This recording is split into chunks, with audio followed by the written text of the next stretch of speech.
Petugas SAR kembali menemukan 2 korban tanah longsor di Banjarnegara, Jawa Tengah. Sementara itu 16 korban hilang masih dalam pencarian.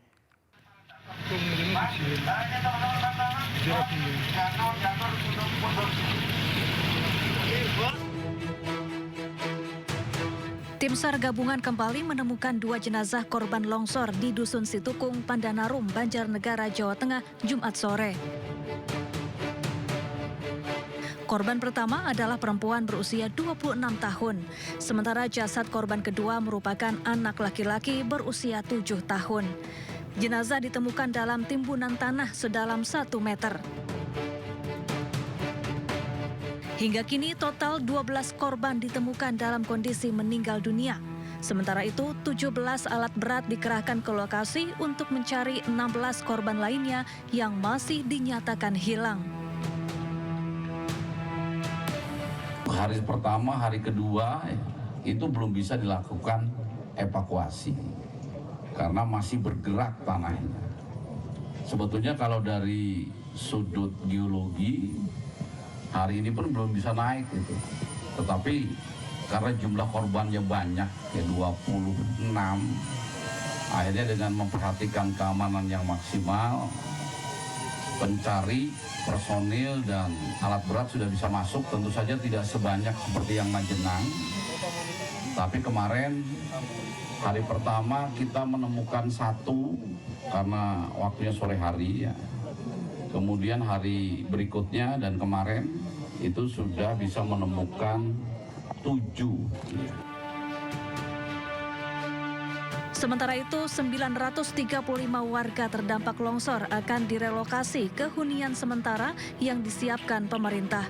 Relokasi dilakukan karena kondisi tanah di lokasi terdampak longsor masih labil dan tidak aman untuk permukiman. Dari Banjarnegara, Jawa Tengah, Nurdin Fauzi, Didik Dono Hartono, iNews melaporkan. Hujan yang terus turun menyebabkan tebing longsor di Ponorogo, Jawa Timur. Pengetahui tebing longsor, sejumlah emak-emak berteriak histeris menyelamatkan pengendara motor yang melintas.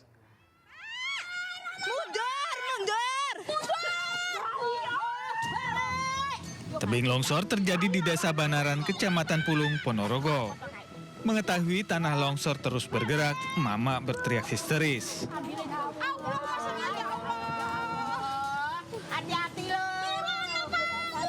Teriakan ini untuk menyelamatkan seorang pengendara motor yang hendak melintas di bawah lokasi longsor.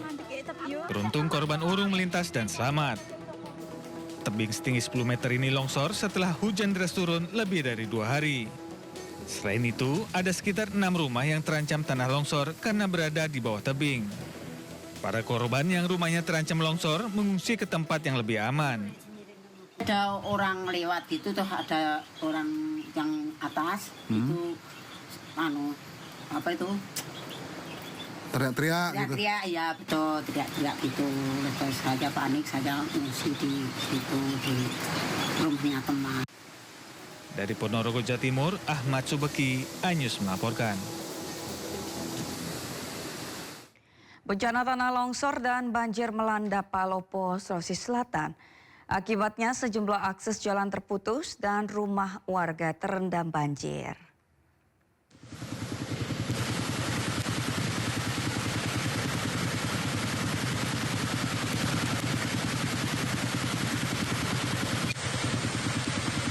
Inilah detik-detik tanah longsor menutup akses jalan di Kota Palopo, Sulawesi Selatan.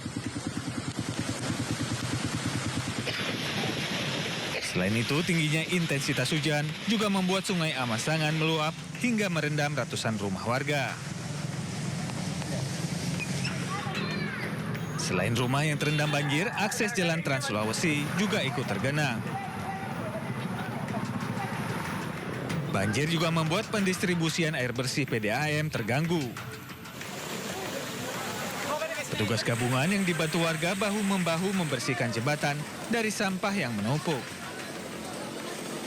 Hari ini kita ada 3 kelurahan yang terdampak hari ini, Kelurahan Sustanga, terlebih dengan Amasangan. Upaya yang kita lakukan ini adalah pertama bagaimana kita membersihkan jembatan yang terdampak dulu, bagaimana kita evakuasi, dan alhamdulillah warga yang terdampak hari ini tidak ada yang pengungsi dan tidak ada korban. Cuma ada beberapa rumah yang tergenang air tapi yang belum surut. BMKG meminta warga untuk tetap waspada karena diperkirakan curah hujan masih tinggi dan akan berlangsung hingga Januari 2026 mendatang. Dari Kota Palopo, Sulawesi Selatan, Nasruddin Rubak, iNews melaporkan. Pemirsa, 5 awak pesawat Wise Air yang jatuh di Karawang akhirnya dipindahkan ke salah satu hotel di wilayah Purwakarta. Mereka dipindahkan untuk proses pemulihan setelah menjalani perawatan awal.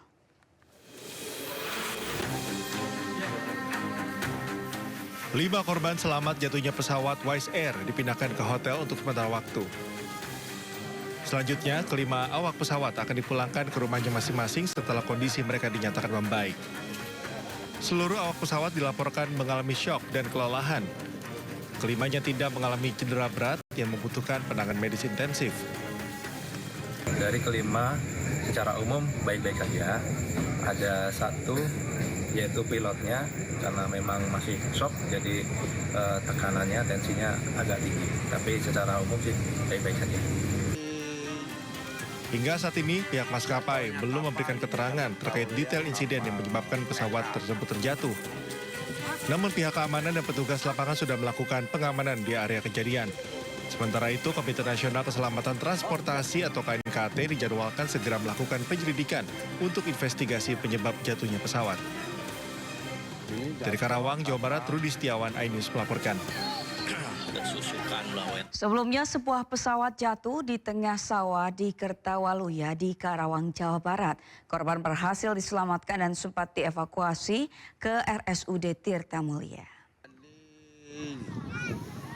Pesawat komersil yang berisi 5 orang tersebut sempat berputar-putar beberapa menit sebelum akhirnya mendarat darurat.